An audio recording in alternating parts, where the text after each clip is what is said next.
Saudara yang terkasih dalam Tuhan. Shalom. Waduh, suaranya masih agak-agak belum ada kedengaran ya. Ya. Kembali saya sapa. Shalom. Shalom. Apa kabar hari ini? Luar biasa. Puji nama Tuhan. Kita sungguh bersyukur kalau pada pagi hari ini Tuhan masih memberikan kita kesempatan untuk kita boleh datang ke dalam hadirat Tuhan. Jadi mari Bapak Ibu dan saudara yang terkasih dalam Tuhan, pagi hari ini kita mau fokuskan dulu selama 1,5 jam ke depan. Kita mau fokuskan pikiran kita, hati kita, jiwa kita untuk kita boleh datang memuji, meninggikan, mengagungkan nama Tuhan, dan kita boleh masuk ke dalam hadirat-Nya yang kudus. Amin. Terima kasih Tuhan. Terima kasih Bapa. Engkau baik, Engkau sungguh baik di dalam hidup kami. Kasih setiamu tiada berkesudahan. Selalu ada dan selalu baru dalam hidup kami Bapa. Kami bersyukur, kami bersyukur, kami bersyukur. Pagi hari ini Tuhan, kami datang dengan segala kehidupan kami, dengan segala kerendahan hati kami. Kami mau masuk ke dalam hadirat-Mu Tuhan. Oh haleluya Yesus.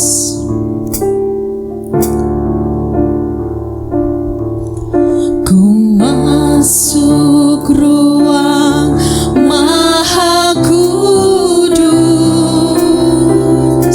dengan darah anak domba. Ku masuk dengan hati tulus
kesempatan yang masih kami miliki Tuhan, untuk kami boleh meninggikan, mengagungkan nama-Mu pagi hari ini.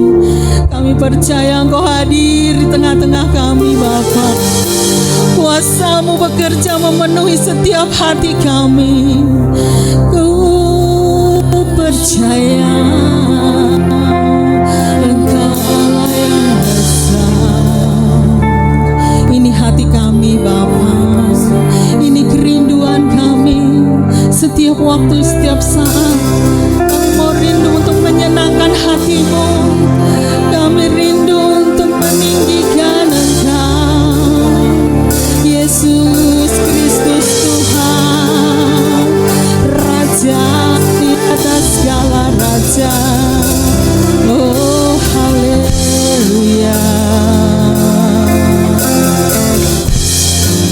oh haleluya. Kami datang Tuhan dengan ucapan syukur kami pagi hari ini, dengan membawa segenap kerinduan kami Tuhan, untuk kami boleh menyembah, memuji, meninggikan Engkau. Ku datang dengan syukurku, membawa kerinduanku, Yesus. Ingin ku menyenangkan-Mu. Karya-Mu indah bagiku.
Betapa kami bersyukur atas pemeliharaan dan penyertaan-Mu yang sempurna. Sehingga kami boleh sehat, kami ada hanya oleh anugerah-Mu. Tidak ada alasan untuk kami bersungut-sungut dan tidak ini. Sebab itu kami mau mengucap syukur dalam ibadah ini. Dengan sorak-sorai, gegap gembira sukacita kami mau memuji Engkau dalam roh dan kebenaran. Urapi ibadah pagi hari ini dalam kuat kuasa Allah. Terjadi mujizat sementara kami memuji Engkau. Sebab Allah bertahta di atas pujian. Terpujilah nama-Mu Tuhan, hamba-hamba-Mu yang Tuhan telah persiapkan. Tuhan pakai, Tuhan urapi, Tuhan jadikan berkat. Dan nama Yesus saja yang ditinggikan. Kami buka ibadah ini dalam satu nama, yaitu nama Tuhan Yesus Kristus. Haleluya. Amin. Amin. Sebelum Bapak Ibu duduk, silakan untuk memberikan salam sambil berkata, Tuhan memberkatimu. Minimal 5 orang. Haleluya.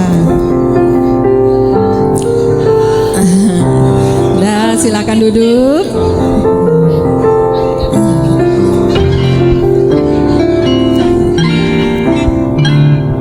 Haleluya, haleluya, haleluya.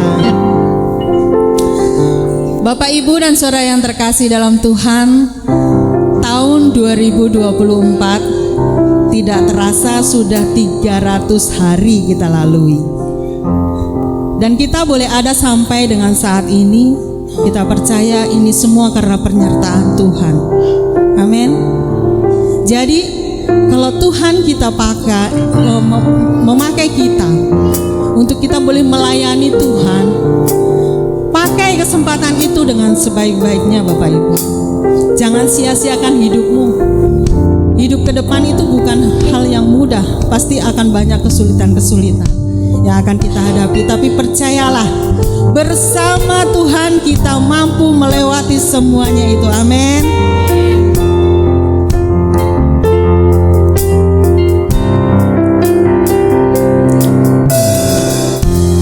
Kami rendahkan diri di hadapan-Mu,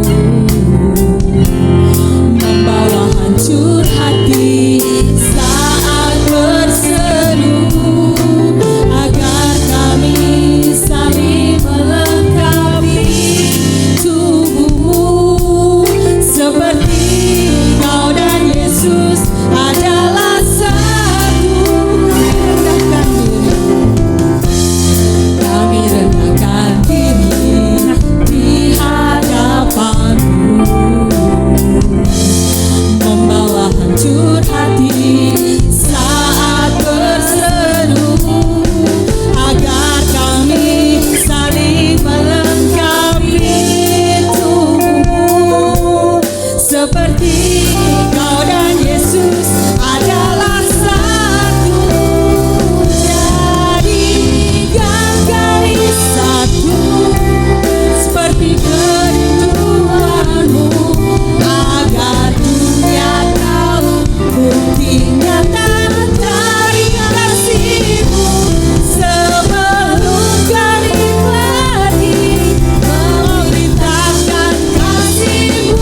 pikir dalam Tuhan. Amin.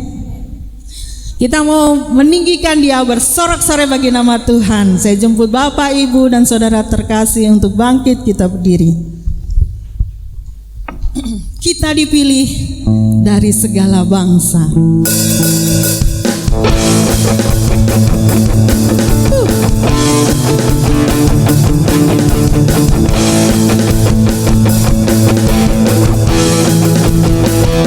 Kita dipilih, amin, dari segala bangsa. Ya, kita dipilih jadi umatnya. Kita dipilih dan dikuduskannya, bawa kemuliaan hanya baginya. Terimalah kemuliaan, haleluya, dan hormat kami. Terimalah sembah kami, pujian kami. Terimalah kemuliaan dan hormat kami. Terimalah sembah dan pujian kami. Katakan, saya dipilih.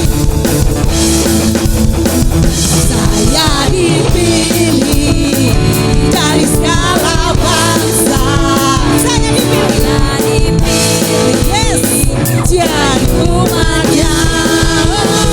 Saya dipilih dan dikuduskannya, bawa kemuliaan hanya baginya. Katakan, kau dipilih dari segala bangsa. Engkau dipilih. Sampai tunjuk kanan kirinya. Engkau dipilih dan dikuduskannya, bawa kemuliaan hanya baginya.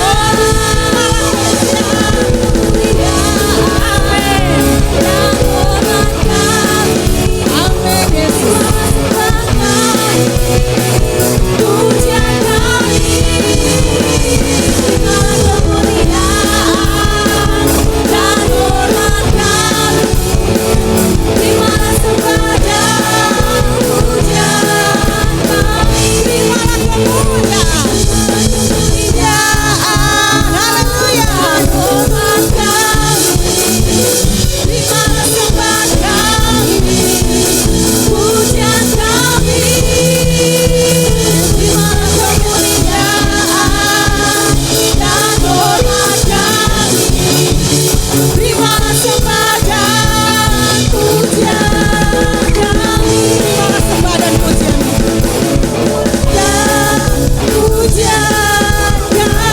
Terimalah sembah dan pujian kami. Pujian kami. Yesus jalan kebenaran.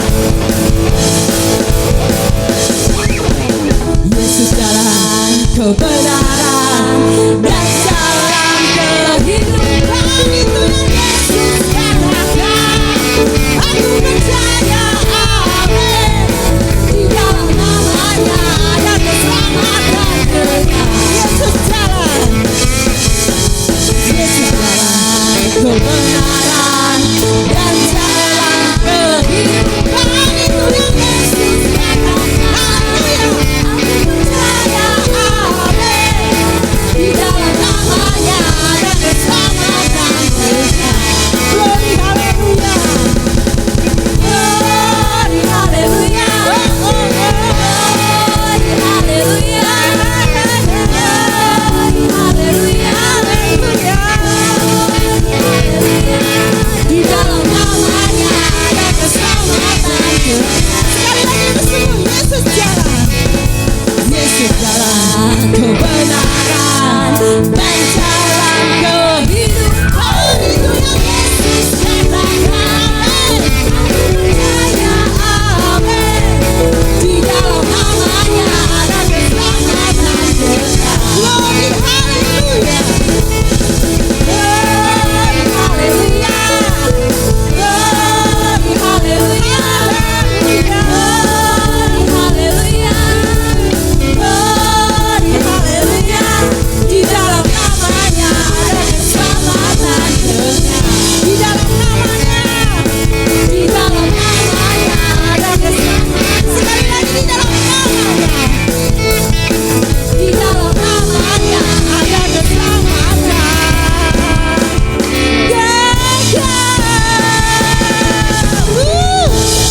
Panas? Udah keringetan? Puji Tuhan. Kalau di dalam nama Tuhan kita rasanya pengen memuji Tuhan terus ya. Tapi kita mau mendengarkan firman Tuhan pagi hari ini. Kita siapkan hati kita untuk kita boleh ditaburi oleh kebenaran-kebenaran Tuhan.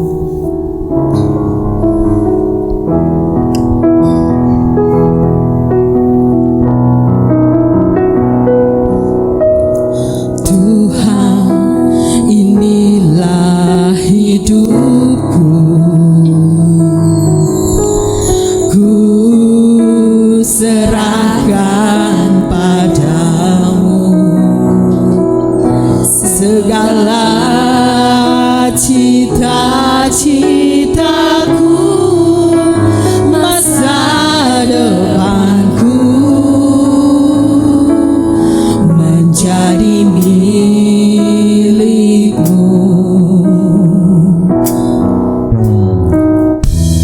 Jadikan kami terangmu di tengah gelap dunia, membawa bangsa-bangsa kepadamu. Tuhan, ini kerinduanku bagimu Tuhan, seluruh hidupku. Pakailah Tuhan bagi kemuliaan-Mu, genapi seluruh rencana-Mu, sampai bumi penuh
Betapa kami bersyukur Tuhan, Engkau Allah yang telah memilih kami Tuhan, untuk kami boleh menjadi anak-anak-Mu Tuhan.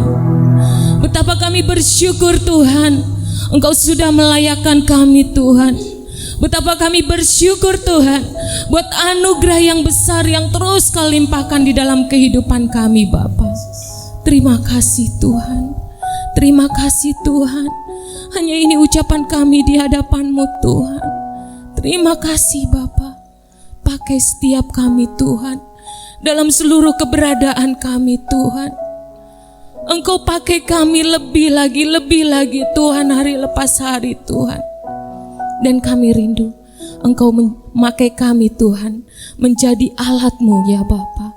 Perpanjangan tangan-Mu Tuhan, perpanjangan kasih karunia-Mu Bapa, bagi jiwa-jiwa yang haus dan rindu akan Engkau Tuhan. Terima kasih Bapa di surga, terima kasih. Kalau saat ini Tuhan, kami rindu mendengarkan sebagian dari kebenaran firman-Mu Bapa. Mampukan kami Tuhan, untuk dapat kami mengerti ya Bapa isi hati-Mu, untuk kami dapat melakukan seperti apa yang Engkau mau ya Tuhan. Ini kami Tuhan, urapi kami Tuhan dengan sungguh Tuhan, karena kami anak-anak-Mu telah siap untuk mendengarkan kebenaran firman-Mu. Di dalam nama Bapa, Putra, Roh Kudus, di dalam nama Tuhan Yesus Kristus, setiap kita mau katakan amin. Silakan duduk Bapak Ibu saudara-saudari yang terkasih di dalam Tuhan. Shalom. Sekali lagi saya sapa shalom. Apa kabar? Luar biasa, karena kita punya Allah yang luar biasa. Ada sukacita hari ini? Amin ya, luar biasa pujian hari ini penuh dengan sukacita. Kita akan sama-sama belajar kebenaran firman Tuhan, karena bulan ini kita belajar tentang tugas gereja. Ya, kalau minggu lalu kita sudah berbicara tentang koinonia, menjadi salah satu gereja di mana kita menjadi saksi untuk memberitakan kebenaran firman Tuhan. Dan saat ini kita akan belajar tentang didaskalia atau pengajaran. Kita akan sama-sama buka Alkitab kita dari Injil Matius pasal 28 ayat 19 dan 20. Ayat yang sudah tidak asing lagi bagi kita, karena ini adalah amanat agung yang diberikan oleh Tuhan Yesus. Kita akan baca bersama-sama. Sudah dapat Bapak Ibu? Sudah ada ya di depan. Matius pasal 28 ayat 19 dan 20. 1, 2, 3. Karena itu pergilah, jadikanlah semua bangsa muridku, dan baptislah mereka dalam nama Bapa dan Anak dan Roh Kudus, dan ajarlah mereka melakukan segala sesuatu yang telah kuperintahkan kepadamu, dan ketahuilah Aku menyertai kamu senantiasa sampai kepada akhir zaman. Amin.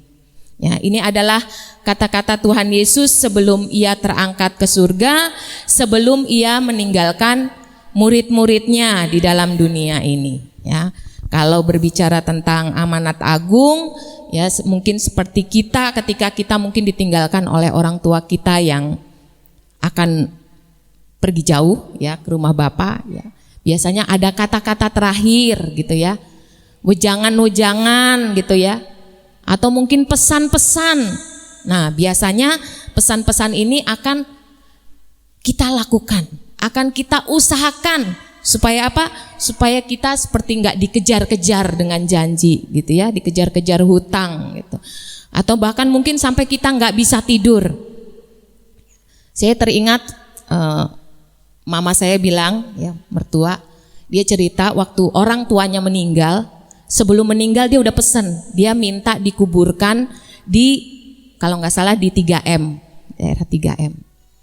Nah tetapi pada saat kejadian meninggal itu dikuburkannya di Rawakalong gitu. Karena menurut mama yang punya kuasa itu anak laki-laki, dan anak laki-lakinya maunya disuruh di Rawakalong. Tapi mama ngotot, maunya pesennya tuh sebenarnya di 3M katanya gitu. Dan akhirnya dilaksanakanlah di Rawakalong. Dan dia sebagai anak yang dikasih wejangan untuk dia istilahnya dikuburkannya di tempat yang lain, dia merasa dikejar-kejar, dimimpiin ya sama mamanya. Mamanya sampai bilang, saya kan gak mau gitu ya dikuburin di situ, saya tuh maunya di sana. Nah mertua saya sampai bilang, dia cerita bahwa saya tuh gak punya kuasa, saya tuh anak perempuan yang punya kuasa anak laki-laki gitu. Nah itu adalah satu pesan terakhir yang biasanya harus dipenuhi gitu ya. Jadi merasa dikejar-kejar gitu. Nah demikian juga ketika Tuhan Yesus memberikan pesan yang terakhir, ya, itu menjadi satu amanat agung bagi kita orang yang percaya kepada Tuhan. Nah saat ini kita akan bahas tentang didaskalia. Di dalam ayat yang ke-19 dikatakan, ajarlah mereka melakukan segala sesuatu yang telah kuperintahkan kepadamu. Ya. Kata ajarlah menggunakan kata didasko, ya, yang berarti mengajar, ya, seperti mengajar biasa, gitu. Mengajar. Tapi yang menarik, kata mengajar di sini diikuti dengan kalimat ajarlah mereka melakukan segala sesuatu yang telah kuperintahkan kepadamu. Dan inilah tugas dan panggilan dari gereja, ya, di mana gereja itu bukan hanya berbicara yang kemarin Bapak Gembala sudah singgung, bukan hanya berbicara tentang gedung gereja, bukan hanya berbicara tentang satu organisasi gereja, tetapi gereja berbicara tentang diri kita sebagai bait Allahnya Tuhan. Itu merupakan tugas kita, tugas dan panggilan kita, di mana kita pun harus mengajarkan, ya. Didaskalia berarti tugas pelayanan dalam bidang pendidikan, ya. Berarti memuridkan orang. Didaskalia juga dipahami sebagai tindakan mengajar yang mengarahkan, yang membimbing dan memberikan perintah sehingga orang-orang yang mendengarkannya bisa mengerti, bisa memahaminya, serta dapat melakukannya sesuai atau berdasarkan dengan pengajaran yang telah diberikan. Jadi ini adalah aktivitas mengajar. Seperti seorang guru, ya, guru itu mengajar, memberikan ilmu pengetahuan gitu. Berarti aktivitas mengajar ini harus sesuai dengan apa yang telah Tuhan Yesus ajarkan, yaitu mengenai kebenaran firman Tuhan. Kasihilah, ya, hukum terutama, kasihilah Tuhan Allahmu dengan segenap hatimu, dengan segenap akal budimu, dengan segenap jiwamu. Itulah hukum yang terutama. Dan hukum yang kedua yang sama dengan itu, kasihilah sesamamu manusia seperti dirimu sendiri. Mengajarkan bahwa keselamatan itu hanya di dalam Tuhan Yesus, karena Tuhan Yesus adalah juru selamat. Dia adalah Immanuel, Allah yang beserta dengan kita. Karena Tuhan Yesus katakan, akulah jalan dan kebenaran dan kehidupan. Tidak ada seorang pun yang datang kepada Bapa kalau tidak melalui aku. Tuhan Yesus telah menunjukkan bahwa Dia benar-benar adalah Allah ketika Dia memberikan atau mengajarkan khotbah tentang akulah roti hidup, akulah air hidup, akulah gembala yang baik, ya. Akulah, itu adalah ungkapan Allah. Ya, di dalam perjanjian lama pun sudah dikatakan, aku adalah aku. Ego emi itu. Jadi itulah yang harus diajarkan. Lalu siapakah orang yang melaksanakan didaskalia ini? Ya, atau didakalos, ya, sebutannya. Yaitu adalah guru, pengajar, ya, yang bertugas untuk mewartakan kebenaran Injil dalam segala aspek kehidupan. Dan tugas ini bukan ditujukan hanya kepada seorang pendeta, pelayan Tuhan gitu ya, atau guru agama saja, tidak. Tapi kitalah ya, kita semua sebagai anak-anak Tuhan, kitalah guru. Guru bagi diri kita sendiri, guru bagi mungkin pasangan kita, orang tua kita, anak kita, ya, sesama kita. Kenapa kita menjadi guru bagi diri kita sendiri? Karena kita yang diri kita yang membawa orang tua kita, orang-orang di sekitar kita, anak kita untuk lebih mengenal Allah, untuk lebih membawa iman kita semakin bertumbuh kepada kesempurnaan, untuk kita menjadi perpanjangan lidah dan tangan Tuhan, untuk kita menjadi alat Tuhan menjangkau jiwa-jiwa yang terhilang, menjangkau jiwa-jiwa yang belum mengenal Allah. Kalau jiwa yang terhilang itu tadinya mungkin dia udah bersemangat ya, rajin ibadah, sudah mengenal Tuhan, tapi karena ada masalah, ada pergumulan sehingga menimbulkan kekecewaan, dia undur daripada Tuhan. Itu tugas kita untuk menjangkau jiwa-jiwa yang terhilang. Jiwa-jiwa yang belum mengenal Tuhan, yang memang dari nol gak kenal Tuhan. Bagaimana kita bisa menjangkau mereka? Dan menjadi guru adalah anugerah Tuhan, kasih karunia Tuhan.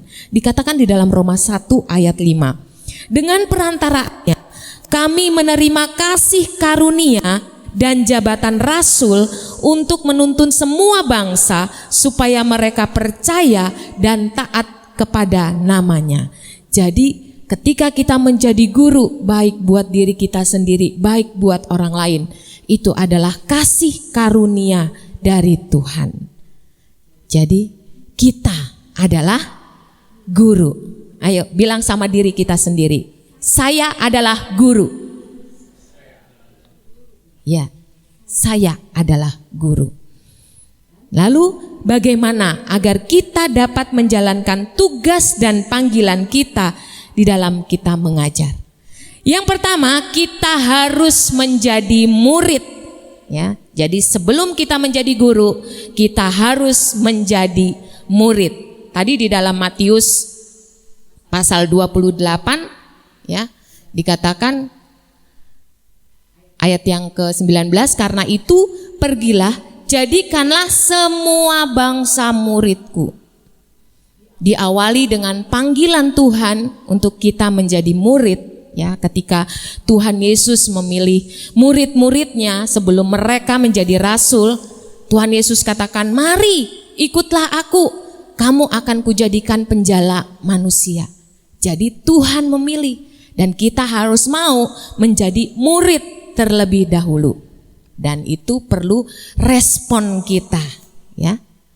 Kalau panggilan dari Tuhan untuk menjadi murid, mari ikutlah aku, itu anugerah, tapi harus ada respon dari kita untuk kita mau ikut Tuhan. Ya, kalau kita lihat peristiwa di mana orang kaya yang tanya sama Tuhan Yesus, bagaimana guru kalau aku mau mengikut engkau? Tuhan Yesus bilang, juallah hartamu dan ikutlah aku. Tapi dia tidak melakukan. Kenapa? Dia merasa uang dia banyak. Ya, dengan perkataan Tuhan Yesus itu dia menjadi kecewa. Gitu. Jadi menjadi murid terlebih dahulu, dan itu perlu respon kita. Nah, ketika menjadi murid bukan berarti menjadi murid yang biasa. Kita harus mengalami perjumpaan dengan Kristus. Ya. Karena murid-murid saat itu bertemu langsung, muka dengan muka dipanggil Tuhan. Kalau kita saat ini, kita harus mengalami perjumpaan dengan Tuhan. Ya. Kita melihat peristiwa tentang Saulus. Sebelum ia menjadi Rasul Paulus, ya, dia adalah orang yang menganiaya orang-orang yang percaya kepada Tuhan Yesus. Dia menganiaya orang yang mengikut Tuhan Yesus, murid-murid Tuhan Yesus. Tapi ketika dia mengalami perjumpaan dengan Tuhan, maka dia mengalami perubahan hidup. dia bertobat, dia mengambil respon untuk menjadi murid Tuhan, sehingga dia memiliki visi yang baru, yaitu memberitakan Injil. Dia menjadi guru, ya, menjadi raja yang mengajar di mana-mana, gitu ya. Dan menjadi murid berarti ada proses, ya. Kalau kita lihat ya murid-murid di dalam sekolah, dia harus belajar ilmu pengetahuan yang ada. Demikian juga dengan kita, ketika kita mau, sebelum kita menjadi seorang guru, seorang pengajar, kita mau menjadi murid, kita harus mau belajar membaca Alkitab setiap hari. Itu hukumnya wajib, ya. Kalau murid-murid sekolah bahkan dikasih PR, kalau di sekolahan gurunya ngajar harus menyimak. Kita pun demikian, setiap hari kita harus baca Alkitab. Kenapa? Karena memang ajaran yang Tuhan ajarkan itu adanya di Alkitab, nggak ada di tempat lain, ya. Karena setiap rema yang Tuhan berikan kepada setiap orang pasti akan berbeda. Kita bisa baca satu ayat, tapi dalam setiap orang yang membaca ayat yang sama, kita akan mendapatkan rema yang berbeda, ya. Penekanan yang berbeda, yang sesuai dengan kebutuhan yang ada. Itulah menjadi seorang murid. Maka kita perlu belajar, harus mau belajar. Belajar memperbaiki diri, introspeksi diri kita. Apa yang telah kita lakukan yang mungkin tidak berkenan, gitu ya, yang tidak sesuai dengan kebenaran firman Tuhan, kita refleksikan, belajar. Murid bisa salah, ya, bisa jatuh, gitu ya. Bahkan ya kalau sekolah aja, ketika ulangan bisa remedial, ya, itu murid. Tapi kita harus tekun menjadi murid, harus mau terus belajar. Belajar dari pengalaman orang lain, ya, dari tokoh-tokoh Alkitab. Ya, kalau kita baca di dalam Alkitab, tokoh-tokoh yang ada bukanlah tokoh-tokoh yang sempurna. Maka kita nggak bisa mengkultuskan seseorang, karena manusia itu punya titik lemahnya. Walaupun kita tidak harus terintimidasi dengan titik kelemahan kita gitu. Tapi setiap kita punya kelemahan. Maka Alkitab, dengan kita membaca Alkitab, kita akan memahami. Oh, dari misalnya kita belajar dari Daud gitu ya. Yang bisa kuat, dia padahal baca firman Tuhan hampir setiap hari. Tapi kok bisa ya dia ketika santai dia bisa jatuh. Gitu ya. Dan itu kita refleksikan dalam diri kita, jangan juga kita ikut jatuh di situ. Raja Salomo yang punya banyak istri, di akhir hidupnya dia menyatakan semua sia-sia. Bahkan dia bilang, engkau harus berbahagia dengan istri pada masa mudamu. Berarti ada sesuatu hal yang dia mau nyatakan bahwa istrimu itulah yang terbaik yang datang daripada Tuhan. Bukan berarti kita juga harus ikut seperti Salomo, istrinya banyak gitu misalnya ya, bapak-bapak. Enggak bisa gitu ya. Kita bisa belajar dari kebenaran firman Tuhan. Untuk itu sebagai murid kita harus mau belajar. Dan itu berproses hari demi hari, waktu demi waktu. Selanjutnya bagaimana agar kita dapat menjalankan tugas dan panggilan kita untuk kita dapat mengajar. Yaitu kita harus tahu apa yang kita ajarkan. Ya. Kalau kita sudah baca Alkitab, pasti kita akan tahu apa yang akan kita ajarkan. Di dalam ayat 20, yang telah kuperintahkan kepadamu. Bagaimana kita tahu, bagaimana kita mau mengajarkan apa yang diperintahkan Tuhan kalau kita nggak baca Alkitab?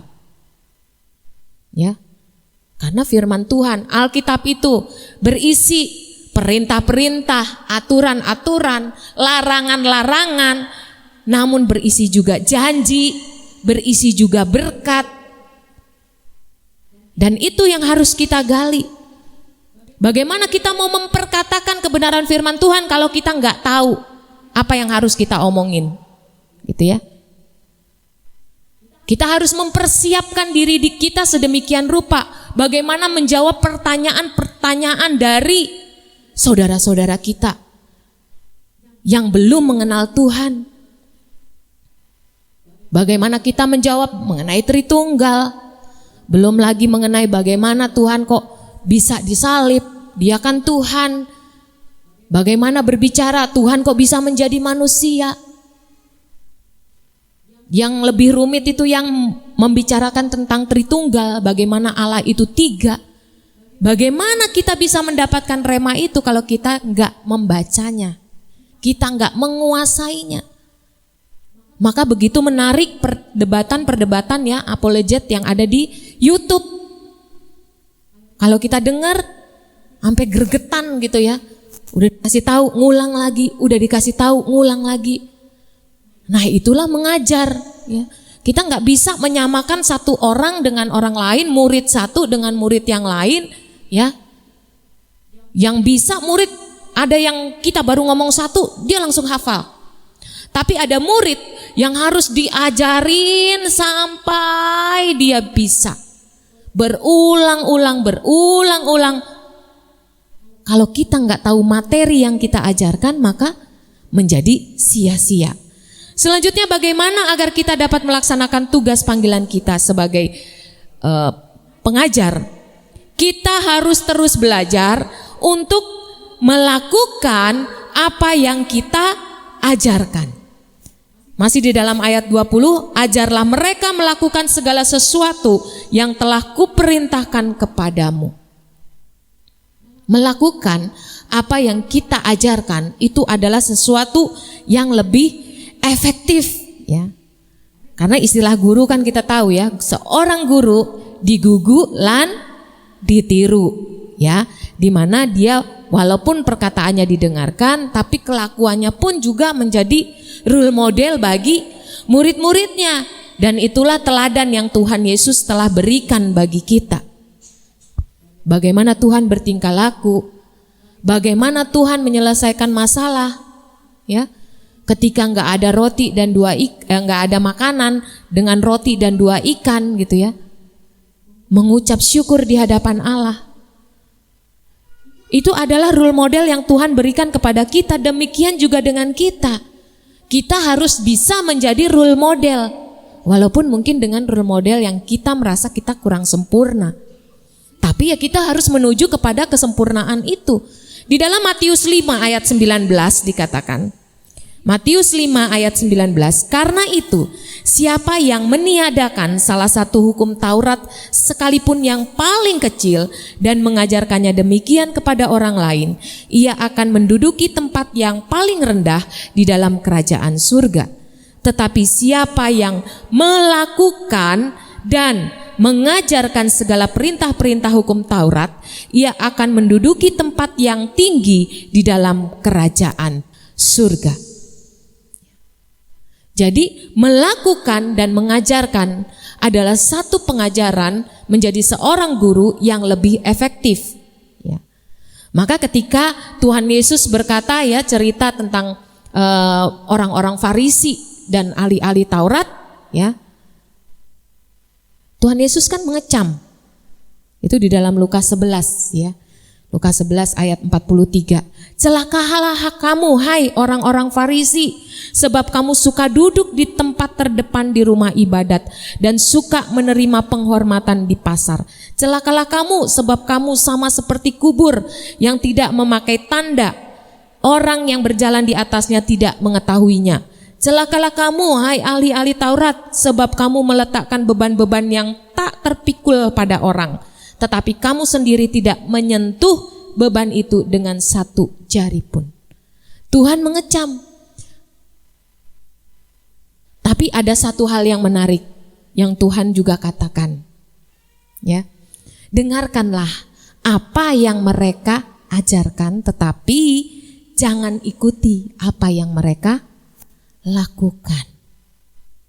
Mungkin secara pengetahuan, ilmu pengetahuan, it's okay. Tapi mungkin secara attitude, tingkah laku, mungkin tidak. Tetapi kita harus belajar, yang baik kita ambil, tetapi yang buruk kita tinggalkan, tidak kita ikuti. Gitu. Jadi menjadi seorang guru, menjadi seorang pengajar, ya, level yang lebih tinggi, ya, Karena kita nggak akan stagnan terus di level sebagai murid. Kita harus terus maju berkembang menjadi level seorang pengajar, seorang guru. Itu tidak mudah, ya. Apalagi di dalam memberitakan kebenaran firman Tuhan. Itu tidak mudah. Itu adalah satu beban yang berat juga. Karena mengajarkan itu kita seperti pedang bermata dua. Mengajarkan kepada orang lain, mengajarkan juga kepada diri kita sendiri, gitu. Jadi kita harus belajar untuk menghidupi kebenaran firman Tuhan. Dan itu adalah satu pengajaran yang efektif. Itu adalah satu contoh yang dapat dilihat, ya. Saya teringat ya waktu anak saya masih usia sekitar 5 tahun, 4 tahun, semi gitu ya. Waktu dia lihat papanya ngorok gitu ya. Dia bilang, "Ih, papi kok tidurnya ngorok ya?" Gitu. Bunyi, dia ikutin, ngok gitu ya. "Hus," kata saya gitu ya, "mungkin papi capek." "Oh iya." Lalu dia pura-pura tidur, "Aku juga kalau gitu mau ngorok," gitu ya. Lalu dia peragain, dia tidur, lalu dia ngorok. Kata saya, "Dek, gak boleh begitu," sambil kita bercanda-bercanda ya, saya bercanda sama dia. "Kalau kamu gak ngorok, kenapa harus dingorok-ngorokin tidurnya?" Gitu. Mungkin dia merasa ya, dia melihat papinya mungkin seru kali gitu ya, tidur sambil ngorok bersuara gitu. Maka dia mengikuti, itulah anak. Ketika orang tuanya mungkin berbohong, anggaplah berbohong-bohong dikit gitu ya. Ditelepon, "Bilang aja papi lagi gak ada. Bilang aja papi lagi sakit." Anak adalah peniru yang unggul. Itu adalah buku yang pernah saya baca mengenai pendidikan kontemporer. Jadi anak itu melihat gurunya, ya. Mungkin guru di sekolah, mungkin orang tua, tapi dia melihat role modelnya. Makanya seperti anak-anak yang suka K-pop, dia akan berdandan seperti K-pop, ya. Lihat tren Korea hari-hari ini ya, begitu merajalela. Sampai baju, rambut, pernak-pernik semua Korea. Ya. Sekarang lagi tren lagi Bangkok gitu ya. Semua, bahkan Tanah Abang sampai diubah jadi pasar Bangkok. Nah, itu adalah pelayanan pengajaran yang efektif di mana kita menjadi teladan. Kita menjadi role model. Selanjutnya, bagaimana agar kita dapat menjalankan tugas dan panggilan kita untuk mengajar? Yang keempat, kita harus memiliki hubungan yang intim dengan Tuhan. Kita harus punya relasi yang baik dengan Tuhan. Di dalam ayat 10-nya dikatakan, "Dan ketahuilah aku menyertai kamu senantiasa sampai kepada akhir zaman." Di sini berbicara bahwa Tuhan tahu bahwa level setelah menjadi murid dan diperintahkan Tuhan untuk menjadi seorang pengajar, seorang saksi, menjadi teladan itu tidak mudah. Maka Tuhan katakan, "Aku menyertai kamu senantiasa sampai kepada akhir zaman."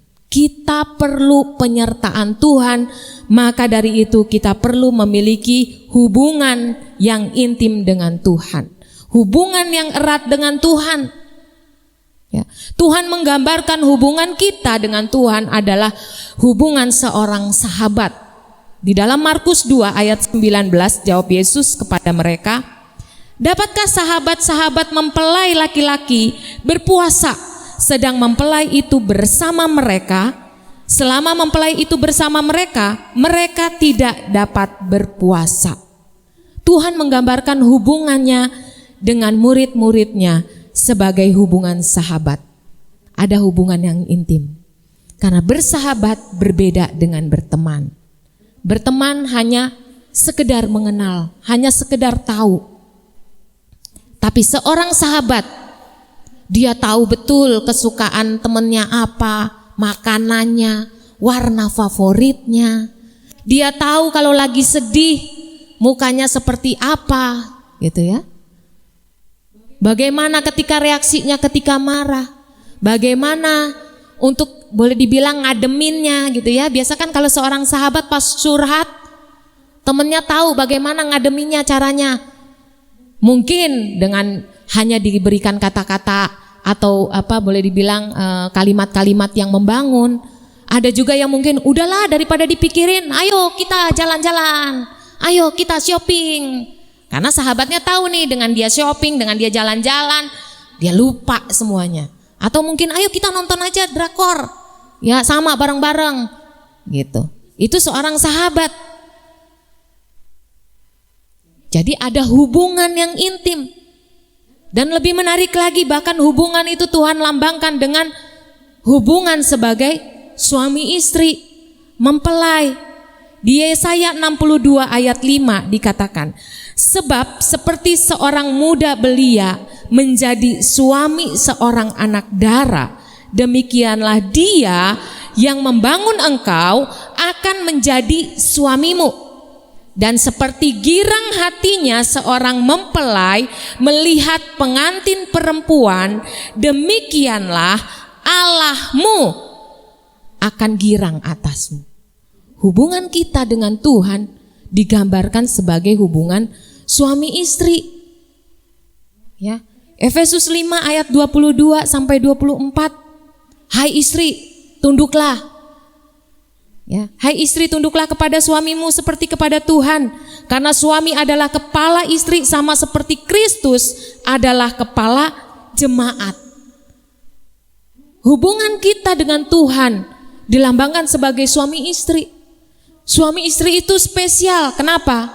Karena 1 ditambah 1 sama dengan 1. Kalau matematika, 1 ditambah 1 sama dengan 2.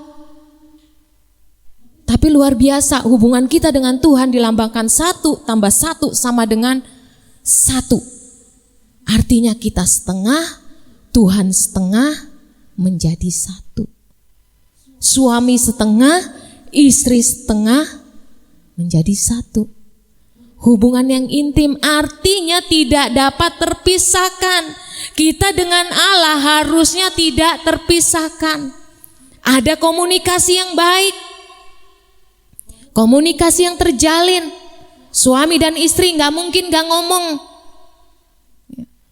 Kalau gak ngomong, wah ya, runyam. Minimalnya kalau gak ngomong secara langsung, ngomongnya by WA, by line, by message, ya, pesan. Kamu udah makan belum? Padahal di depan-depanan, tapi karena lagi marah, nggak mau ngomong, jadi ngomongnya pakai WA. Udah makan belum? Gitu. Tadi aku masak ini. Gitu. Itu harus tetap ada komunikasi. Demikian juga dengan kita, curhatnya kita hanya kepada Tuhan, ya. Bukan di FB, bukan di WA, ya. Apalagi di IG. Gitu ya, sekarang kan gitu ya, apa-apa sedikit masuk, apa-apa sedikit lagi galau gitu ya, masuk. Tapi curhat kita hanya kepada Tuhan, karena kita punya hubungan yang intim dengan Tuhan. Kita hidup di dalam doa, doa minta hikmat Tuhan. Kenapa? Karena menjadi seorang pengajar, ya, itu nggak mudah. Kita sebagai guru, ya, yang mengajarkan kebenaran firman Tuhan, kita tidak cukup dengan memberikan pengajaran tentang ilmu pengetahuan. Ilmu pengetahuan kita bisa cari. Kenapa seorang guru itu, ya, kalau saya baca buku, guru itu hanya lebih tahu lebih dulu dibanding muridnya. Jadi seorang guru hanya tahu lebih dulu dibanding muridnya. Atau bahkan mungkin ada murid yang karena memang rajin, dia udah tahu semuanya gitu ya. Ada kan yang murid-murid yang IQ-nya di atas rata-rata, dia udah tahu sebelum gurunya ngajar. Kita perlu hikmat, kita bukan hanya transfer of knowledge, bukan transfer pengetahuan, tapi kita juga harus transfer of spirit. Kalau kita dekat dengan Tuhan, hubungan kita dengan Tuhan ada kuasa Roh Kudus, maka setiap perkataan yang keluar dari mulut kita itu menjadi perkataan yang penuh kuasa, yang bisa mengubahkan orang Dan itu bukan karena kita, gitu. Ya, kalau kita melihat di dalam Kisah Rasul pasal 2 ayat 41 sampai 42, orang-orang yang menerima perkataannya itu, ini adalah perkataan rasul-rasul, memberi diri dibaptis, dan pada hari itu juga jumlah mereka bertambah kira-kira 3.000 jiwa. Mereka bertekun dalam pengajaran rasul-rasul dan dalam persekutuan, dan mereka selalu berkumpul untuk memecahkan roti dan berdoa. Jadi latar belakang rasul-rasul, perkataannya bisa mengubahkan, bisa memulihkan, bisa mempertobatkan orang, bukan karena perkataannya, tapi ada transfer of spirit. Ada kuasa Roh Kudus yang bekerja sehingga orang-orang boleh bertobat, boleh mengenal Tuhan. Dan ini adalah tugas yang paling berat. Maka perlunya hubungan yang intim dengan Tuhan. Jadi seorang pengajar gak bisa bilang, oh karena saya. Gak, itu karena kuasa Roh Kudus yang bekerja. Kita perlu minta hikmat Tuhan, minta kuasa Roh Kudus terus ada di dalam hati kita, sehingga bisa membukakan mata rohani orang. Kita perlu menjadi guru, kita perlu berdoa hubungan dengan yang intim dengan Tuhan. Karena kalau kita hanya transfer or knowledge, udah itu mah hanya berlalu dengan sia-sia. Orang hanya tahu aja, cukup, selesai sampai di situ. Tapi kalau ada kuasa Tuhan, itulah yang memulihkan, itulah yang mengubahkan. Jadi Bapak, Ibu, saudara-saudari yang terkasih di dalam Tuhan, sebagai anak-anak Tuhan, kita adalah baitnya Tuhan. Kita adalah gerejanya Tuhan. Kita harus terus bertumbuh, bukan hanya sebagai murid, tapi kita harus terus bertumbuh menjadi seorang guru, menjadi seorang pengajar. Untuk itu kita harus to know, to do, and to become. Ya, dimana setelah kita dimuridkan, kita semua telah menerima pengajaran akan kebenaran firman Tuhan, kita pun dipanggil untuk menjadi pengajar, dan tugas ini tidak mudah.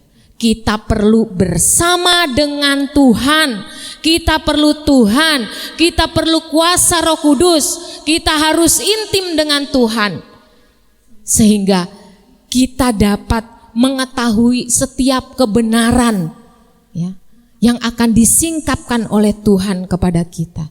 Kita akan dimampukan oleh Tuhan untuk kita dapat melakukannya, dan kita akan dipakai Tuhan menjadi teladannya Tuhan. To know, to do, and to become. Amin. Kita mau bangkit berdiri di hadapan Tuhan. Jadikan aku bait kudus-Mu.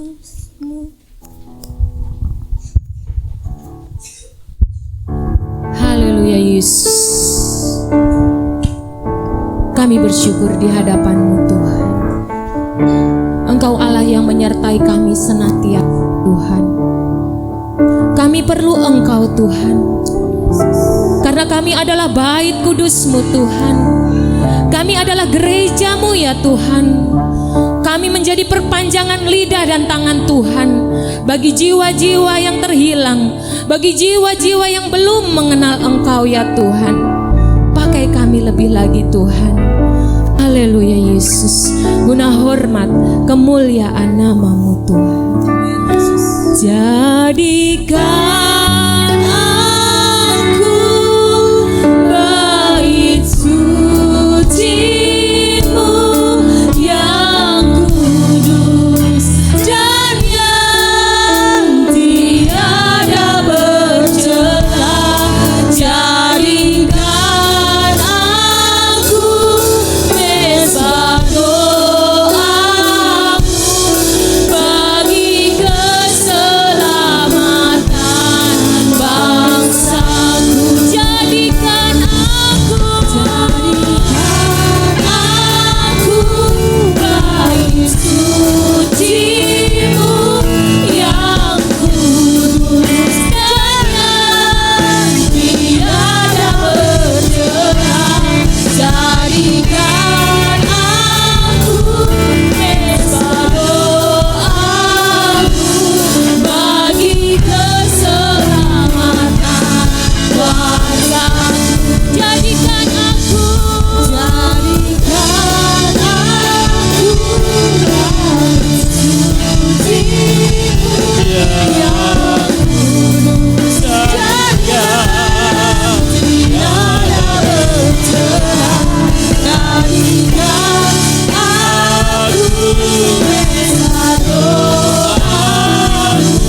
biarlah kami menyadari diri kami sebagai bait Allah, sebagai gereja Tuhan yang memiliki tugas untuk kami mengajar mereka dengan perbuatan dan perkataan kami. Jadikan kami berkat Tuhan, jadikan kami role model untuk anak-anak, untuk orang-orang di sekitar kami.